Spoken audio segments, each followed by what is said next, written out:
د افغانستان کرکټ بورډ د لوبغاړو د غوراوي کمیټې نن د دویم پړاو واخان ملي شل اوریزه جام سیالیو لپاره د ګډون کوونکو 4 لوبډلو نوملړونه غوره کړل.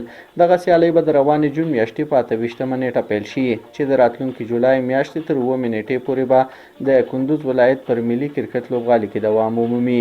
کرکټ بورډ وایي د دغه سیالیو په ترڅ کې بعد د واخان دهلیز د ستراتیژیک موقعیت او اهمیت او دغه راس هیواد ته د راستنیدونکو کډوالو د ښه راغلاست او هرکلي لپاره کمپاین هم ترسره شي. د افغانستان کرکټ بورډ د دغه سیالیو لپاره هغه لوبغاړي هم په لوبډله کې اخیستي چې کلونه یې په ملي لوبډله کې سیالۍ ترسره کړي دي. د یادو سیالیو لپاره د میوند اتلانو لپاره نجیب الله زدران، د ماهیپر ستورو لپاره حضرت الله زازې، د پامیر لیجنډز لپاره ننګیال خروټې او د هندوکش لوبډلې لپاره محمد اسحاق رحیمي لوبډل مشران ټاکل شوي دي.